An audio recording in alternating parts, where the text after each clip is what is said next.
আল্লাহ তাআলা বলেন 4টা কাজ করতে হবে, ইল্লাল্লাযীনা আমানু ওয়া আমিলুস সালিহাত ওয়া তাওয়াসাউ বিল হক ওয়া তাওয়াসাউ বিস সাবর। একজন মানুষের ডিউটি 4টা। এই 4টি কাজ যে মানুষ করে সে লাভবান, এই 4টি কাজ যে করে না সে খাসারা, সে লস, ক্ষতিগ্রস্ত। 4টা কাজ। 1 নাম্বার ঈমান, যে তার নিজের ঈমান ঠিক করে সে লাভবান। 2 আমিলুস সালিহাত, যে নেক আমল করে সে লাভবান। 3 ওয়াতাওয়াসাউ বিল হক, যে অন্যকে ঈমানের দাওয়াত দেয় সে লাভবান।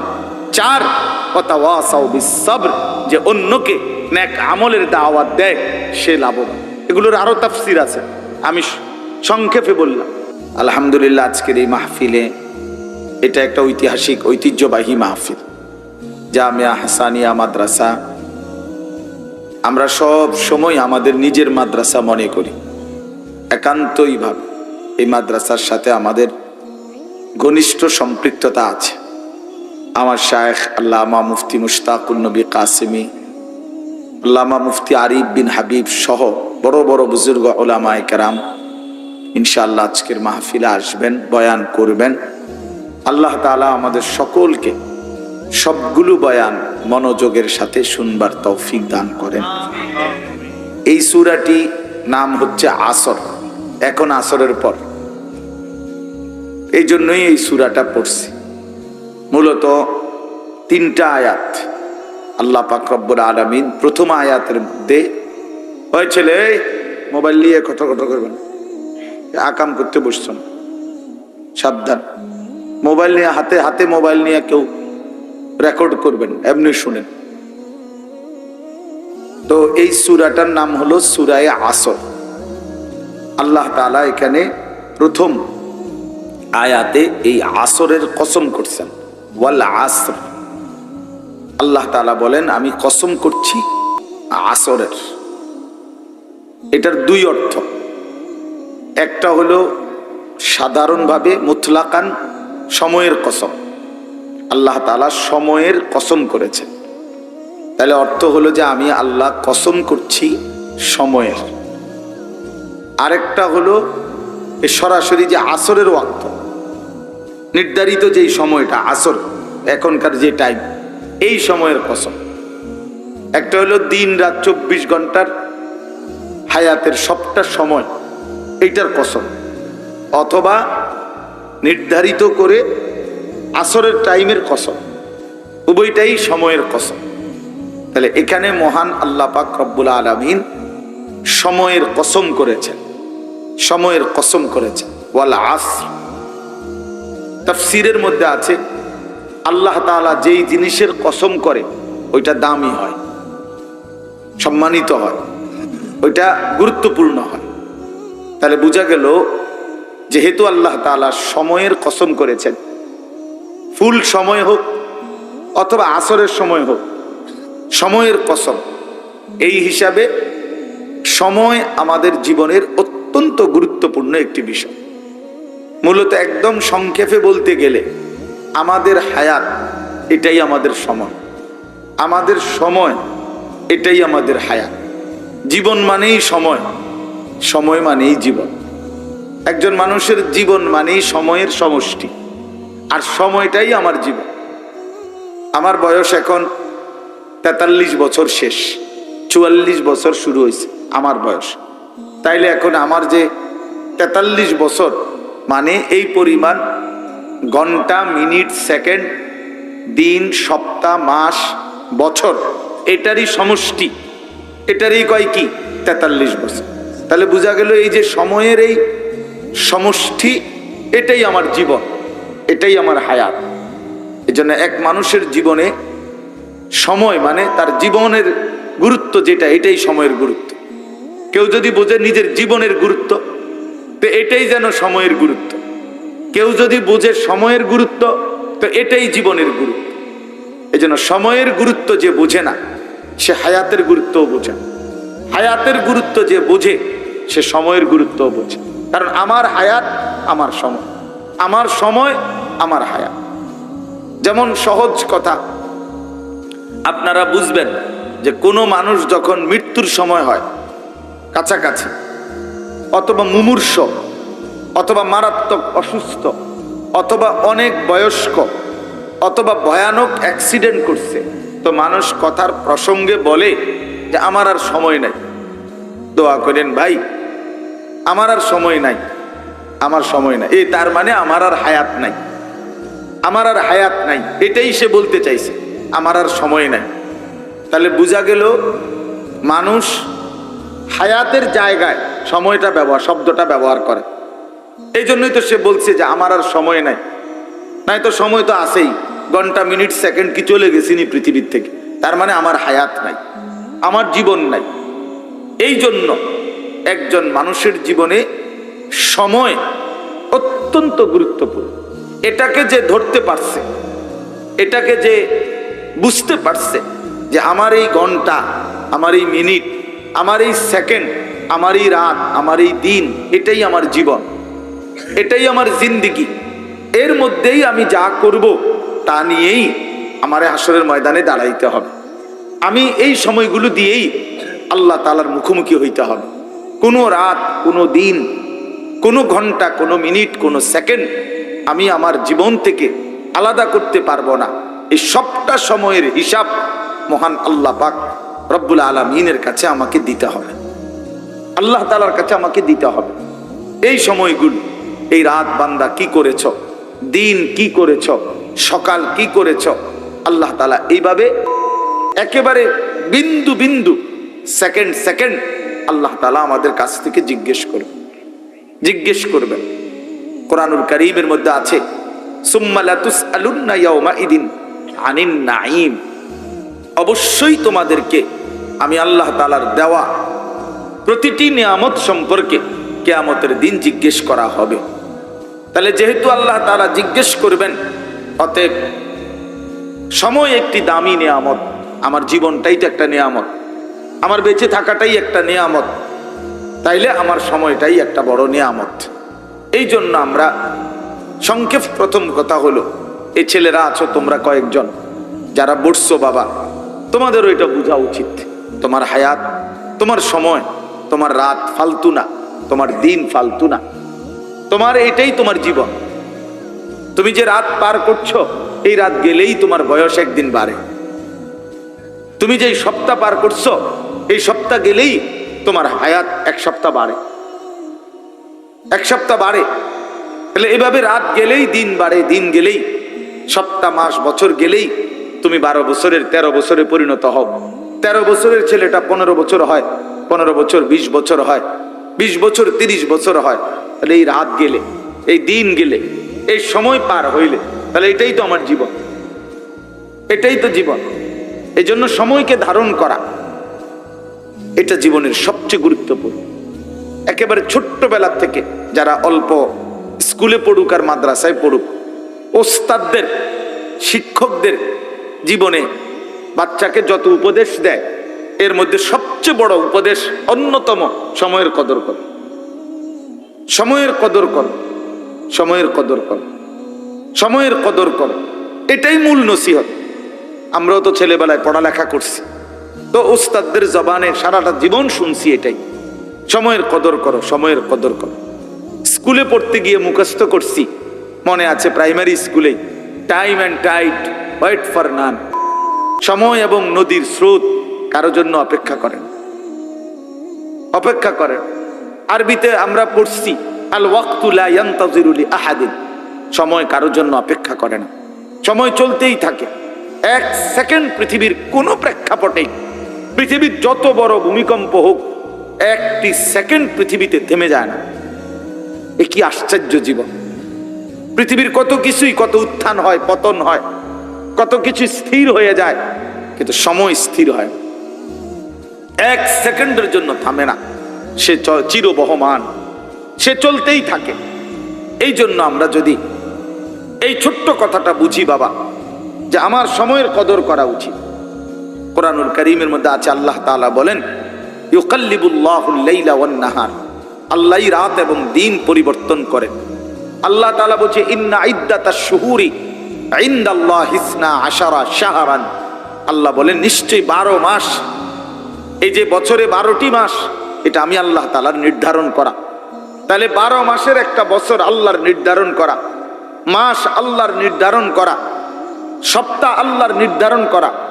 এই সময়ের ব্যাপারে, এই মাস, বছর, দিন, ঘন্টার ব্যাপারে আল্লাহ তাআলা অকাট্যভাবে একটা চূড়ান্ত কথা বলে দিছে এই আয়াতে, যে ফালা তাজলিমু ফীহিন্না আনফুসাকুম, ফালা তাজলিমু ফীহিন্না আনফুসাকুম।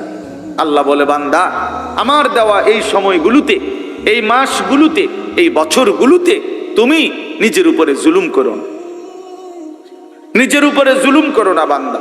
এই সময় আর ফিরবে না, এই রাত আর আসবে না, এই দিন আর আসবে না, তুমি জুলুম করো না। এখন জুলুম করা মানে কি? জুলুম করা মানে হলো গুনাহ করা, ছোট বড় প্রতিটা গুনাহ জুলুম। আমরা স্বাভাবিকভাবে জুলুম বুঝি, কেউ কারো প্রাপ্য যদি ঠকায়, তাইলে স্বাভাবিকভাবে ওরফ ব্যাপক প্রচলন হইলো এটারে কেবল কয় জুলুম। সে জুলুম করছে, মানে তার প্রাপ্য যত অত দেয় নাই আর কি। জমি হোক, টাকা হোক, সম্পদ হোক, বিটা হোক, বিচার হোক, যেটাই হোক, ন্যায্যটা দেয় নাই, এই জন্য বলে কি করছে? জুলুম করছে। অথবা কেউ যদি কাউরে আঘাত করে, মারে, ধরে, হত্যা করে, এরকম কোনো কিছু করে, তো বলে যে সে তার উপরে কি করছে? জুলুম করতে, জালেম, এরকম। কিন্তু মূলত অর্থ হইল প্রতিটা গুনাহ জুলুম, প্রত্যেকটি ছোট্ট গুনাহ, বড় গুনাহ, এটাই জুলুম, এটাই জুলুম। প্রত্যেক পাপী জালেম, আমিও আপনিও, প্রত্যেক পাপী জালেম। বাকি জালেমের মধ্যে স্তর আছে, কম বেশি আছে, প্রতিটা গুনাই একটা একটা জুলুম। এই জন্য আল্লাহ তাআলা বলেন, বান্দা, আমার দেওয়া মাস, বছর, সময়, এর মধ্যে তোমরা জুলুম করো না। ফালা তাজলিমু ফীহিন্না আনফুসাকুম, নিজের উপরে জুলুম করো না, অর্থাৎ গুনাহ করো না। এই গুনাহ করে করে তোমার রাত কিন্তু ফুরায়া যাবে, দিন ফুরায়া যাবে, একদিন হায়াত শেষ হয়ে যাবে, একদিন কবরেই পৌঁছে যাবে। আলহাকুমুত তাকাসুর হাত্তা জুরতুমুল মাকাবির, একদিন কবরস্থানে পৌঁছে যাবা। কাল্লা সাউফা তা'লামুন, সেদিন তুমি বুঝতে পারবা যে তোমার নাফরমানির শাস্তি কি।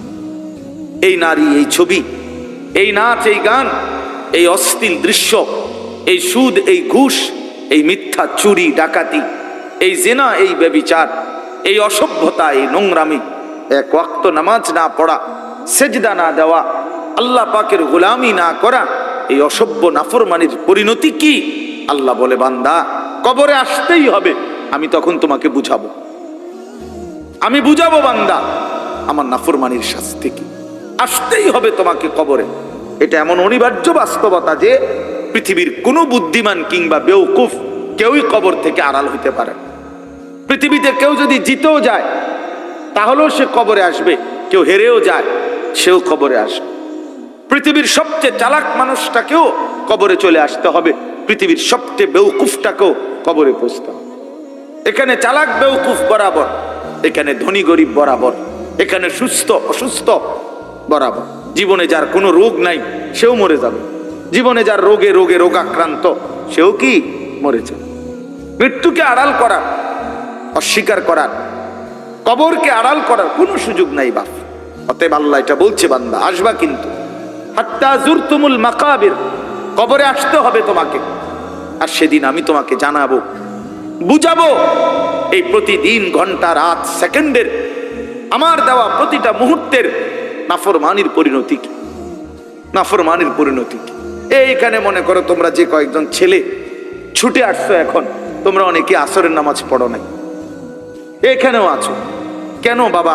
তুমি তো জানো যে এটা একটা মাহফিল, অথবা তোমার দিলে আছে যে আমি হুজুরের বয়ান শুনবো, ঠিক আছে মাশাআল্লাহ, ভালো কথা, কিন্তু নামাজ কেন পড়লা না? তুমি একজন হুজুরকে পছন্দ করতে পারলা, তো একজন আল্লাহকে পছন্দ করলা না কেন? একজন হুজুরকে কেন পছন্দ করলা? তো এ তো আল্লাহর জন্য, যে আল্লাহর কথা বলে দেখে পছন্দ করি, তো সেই আল্লাহর হুকুম মানতে অসুবিধা কি? সেই আল্লাহ তাআলার হুকুম মানতে সমস্যা কোথায়? এমনিতে একজন হুজুরকে, হুজুর আমি আপনাকে পছন্দ করি, হুজুর আমি আপনার ভক্ত, তো অথচ আমি নামাজ পড়ি না, সেজদা দেই না, এক ওয়াক্ত নামাজ পড়ি না, এই অসভ্য ভক্ত দিয়ে আমি কি করব? এই হাইওয়ান দিয়ে আমার কি দরকার? এই ভক্ত দিয়ে কি আমি ঘাস কাটবো না সিরা চাবাবো? এটা দিয়ে আমি করব কি? এই ভক্তের আমার লাভ কি? আমার দরকার কি এরকম ভক্ত?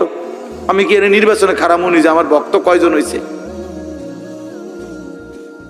তাইলে বাপ, এটা তো উদ্দেশ্য আল্লাহকে ডাকা, আল্লাহ তাআলার দিকে ফেরা, আল্লাহকে চিনা, আল্লাহর ইবাদত করা। আল্লাহর ইবাদত। অনেক ছেলে পেলে আছে, অনেক আলেম ওলামাকে মহব্বত করে। কি মহব্বত? এ নাম কে ওয়াস্তের মহব্বত। এ দেখা হইছে, লাভ দিছে, দৌড় দিছে এতটুকু। আরে ভাই, এতটুকু হইলে কি হলো? এই জন্য আমরা আজকে সংক্ষেপে কথাটা বললাম। আল্লাহ তাআলা বলেন ওয়াল আসর, সময়ের কসম, আসরের কসম। তাহলে এক নাম্বার সময়ের কসম করে আল্লাহ বলছেন, বান্দা সময় বড় দামি, সময় বড় মূল্যবান, এই নিয়ামতের কদর করো, তাহলে তুমি আখিরাতে লাভবান হবে। আরেকটা হলো আসর থেকে মাগরিব, এটা যেমন অল্প সময়, আখিরাতের তুলনায় তোমার দুনিয়ার হায়াতও তার চাইতে অল্প সময়। আসর থেকে মাগরিব দেখতে দেখতে ফুরায়া যায় তোমার হায়াত, আখিরাতের তুলনায় এই দেখতে দেখতে ফুরায়া যায়, দেখতে দেখতে ফুরায়া যায়। কখন যেন একদিন 60 বছর হয়ে যাবে, 40 বছর হয়ে যাবে, অথবা কবরে চলে যাবে। দেখতে দেখতে হায়াত শেষ হয়ে যায়। সেদিন আমি প্রথম যেদিন রজব মাসের চাঁদ উঠছে, ওই দিন আমি চিটাগাং মাহফিলে যাইতেছি, তো পথে এক জায়গায় মাগরিবের নামাজ পড়ছি। এই মাগরিবের নামাজ পড়ার পরে ওইখানে ইমাম সাহেব প্রথম মাগরিবের সালামের পরে আল্লাহুম্মা বারিক লানা ফি রাজাব ওয়া শাবান ওয়া বাল্লিগনা রমাদান, এটা পড়ছে। আর আমি লাভ দিয়ে উঠছি, আমি ইন্নারিল্লাহ, রজব মাস আইয়া পড়ছে, চাঁদ উঠে গেছে, রমজান তাহলে আইসা পড়লো। মানে আমার কাছে রীতিমতো অবাক লাগছে যে হায় হায়, কোন দিন গেল গা বছর, একটা বছর কেমনে শেষ হয়ে গেল, কেমনে শেষ হয়ে গেল। রমজানের প্রস্তুতি চলতেছে, এখন রমজানের প্রস্তুতি চলতেছে। হ্যাঁ, আপনার এই জন্য বললাম, দেখতে দেখতে সময় ফুরায়া যায়, অল্প সময় হায়াত শেষ হয়ে যায়। এই জন্য আমরা প্রত্যেক ইনশাআল্লাহ সময়ের কদর করা, হায়াতের কদর করা আমাদের উচিত। ছোট বড় ছেলেরা তোমরাও তোমাদের কদর করা উচিত। ফালতু ফালতু সারাক্ষণ হাসি মজাক ঠাট্টা, বন্ধু বান্ধবদের আড্ডা, এই তেরে লাথি দিলা, এই তেরে চুল টান দিলা, ওই তেরে শার্ট ধরে টান দিলা, মোবাইল দেখলা, নারী দেখলা, ছবি দেখলা, গান গাইলা, দৌড় দিলা, লাফালাফি ফালাফালি করলা, এই সারা দিন সারা রাত, এটা কোনো জীবন না, এটা কোনো জীবন না। আর শুধু বাংলা অঙ্ক ইংরেজি বই পড়া, এটাও কোনো জীবন না। আমরা শুধু বাংলা অঙ্ক ইংরেজি পড়ার জন্য আসি নাই, আমরা মুসলমান, আমরা আখিরাতের জন্য আসছি। তাহলে যে জীবনে আখিরাতের কোনো প্রস্তুতি নাই, ওটা কোনো জীবনে না, ওটা জানোয়ারের জীবন, ওটা জানোয়ারের জীবন। যে জীবন আখিরাত চিনে না, আল্লাহর কসম, ওটা মানুষের জীবন না, এটা জন্তু জানোয়ারের জীবন, হাইওয়ানের জীবন। দুনিয়ার এই বাকি সবগুলো পড়ালেখা না পড়লেও ভাত মাছ খাওয়া যায়, দুনিয়ার বাকি কথা না বললেও দুনিয়া ভোগ করা যায়। বোবা মানুষও দুনিয়া ভোগ করে, অন্ধ মানুষও দুনিয়া ভোগ করে। পড়ালেখা নাই, মূর্খ, বকলম, নামও দস্তখত করতে জানে না, টিপসই দেয়, এরকম লোক কোটি কোটি কোটি টাকার মালিক হয়ে দুনিয়া পুরা ভোগ করে। এই জন্য প্রিয় বন্ধু, পড়তে নিষেধ করি না, কিন্তু এমন পড়াই যথেষ্ট না মুসলমানের জন্য যে পড়া পড়তেছে তো আছে, কিন্তু আল্লাহ চিনে না, আখিরাত চিনে না, নামাজ চিনে না, সেজদা চিনে না, মালিক চিনে না। এটা কোনো পড়াই না, এটা কোনো পড়াই না। আল্লাহ নিজে বলছে, আল্লাহর আলো যার মধ্যে নাই তার মূলত কোনো আলোই নাই। ফামান লাম ইয়াজআলিল্লাহু লাহু নূরান ফামা লাহু মিন নূর। আল্লাহর আলো যে পেল না, সে আলোই পায় না, তার জন্য কোনো আলোই নাই। এই যে দেখেন, এই দুই ছেলে দেখেন, কারে বলে কি বলে, হেরা হেগো মোবাইল নিয়ে বেছে। দেখছে না তাউল ভাই কি পরিমাণ ফালতু পোলাপান দেখেন। মানে অসভ্যতা এত বেশি যে কোনো ভদ্রতা, মোবাইল এত বড় জানোয়ার বানাইছে যে এটার কোনো আখলাক সব শেষ করে দিছে। সোজা হিসাব কোন জায়গায় ছেলে পেলে এত ফালতু যে কোনো ভদ্রতা, যে এখানে আলেম আছে, এখানে বয়স্ক লোক আছে, এখানে একটা মাহফিল হচ্ছে, আমারে কি মনে করবো মানুষে? না না, কি মনে করবো আর কিতা, আমারে কিতা মনে করবো? আবার আমার মোবাইল আমার লগে, আমি আছি মোবাইলের লগে, এনে আবার মানুষে মনে করলে কি, আমারে না মনে করলে কি? এই এক জিন্দিগি ছেলে পেলে কোনো কিছুতে এরা আপনার ডানে বামে পৃথিবীর কোনো ভদ্রতার কিছুর সাথে তাদের কোনো যোগ সাজস নাই। মোবাইলে হাসে, মোবাইল নিয়ে কাঁদে, মোবাইল নিয়ে নিজের মন্তব্য করে, অন্যের মন্তব্য শোনে। পৃথিবীর সমস্ত আবেগ, অনুভূতি, চিন্তা, ইচ্ছা, আকাঙ্ক্ষা, তার যত প্ল্যান প্রোগ্রাম সবকিছু এই মোবাইল নির্ভর। আশেপাশে যে পৃথিবীতে আরো মানুষ আছে, পৃথিবীর যে আরো কত কিছু হচ্ছে না হচ্ছে, এত কিছু তার দরকার নাই। নজর 24 ঘন্টা মোবাইল, সে আর মোবাইল। এমন জিন্দিগি ছেলেরা, এই জীবন, যে জীবন তোমারে একাকী বানায় দিছে, যে জীবন তোমারে সারাক্ষণ মোবাইলের উপরে আসক্ত বানায় দিছে, এই হাইওয়ানের জিন্দিগি নিয়া ওই হাইওয়ান যেখানে থাকে আফ্রিকার জঙ্গলে, ওইখানে চলে যাও। মানুষের এই সমাজে থাকার দরকার কি? মানুষের এই সমাজে থাকার দরকার কি? কি প্রয়োজন বেটা? না মা চিনো, না বাবা চিনো, না আল্লাহ চিনো, না রসুল চিনো, না আখিরাত চিনো, না সেজদা চিনো, কিচ্ছু চিনে না, কিচ্ছু চিনে না, কিচ্ছু বুঝে না। শুধু বুঝে এই মোবাইলটা, শুধু চিনছেই এটা। রাত নাই, দিন নাই, উঠতে বসতে চলতে ফিরতে ন্যূনতম কোনো ভদ্রতা বলতে কিচ্ছু নেই। হায় হায় হায়, এই অসভ্যতার পরিণতি কি? এর শেষ ঠিকানা কোথায়? এই প্রযুক্তি কোথায় গিয়ে থামবে? এই আধুনিকতা কোথায় গিয়ে থামবে? আমি বুঝি না। আমাদের ছেলে পেলে শেষ পর্যন্ত কোথায় গিয়ে থামবে? চুল, চেহারা, লেবাস, কথাবার্তা, কোনো কিছুতে মুসলমানের ছিটে ফোটা নাই, ছিটে ফোটাও নাই। মুসলমানের কোনো নমুনাই নাই। আস্ত জলজ্জান্ত বাচ্চাকে দেখলে বোঝা যায় না এটা কোন যুক্তিতে মুসলমানের বাচ্চা, কোন যুক্তিতে? সেজদা নাই, পাক পবিত্রতা নাই, পেশাব করে বাথরুমের পরে টয়লেট পেপার ব্যবহার করার কোনো মানসিকতা নাই। হ্যাঁ, ওযু নাই, গোসল নাই, নামাজ নাই, আল্লাহ নাই, রসুল নাই, জবানে মালিকের নামটাও বলতে পারে না।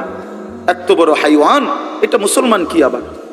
24 ঘন্টা ফিকির, চুলের ফ্যাশন, জামার ফ্যাশন, এই শরীর পূজা, দেহের পূজা, এ তো জানোয়ারের স্বভাব। এটা তো জানোয়ারের স্বভাব নিয়ে যে দেহ পূজা, যে সারাদিন সারাদিন, এ তো বেড়িয়তের স্বভাব।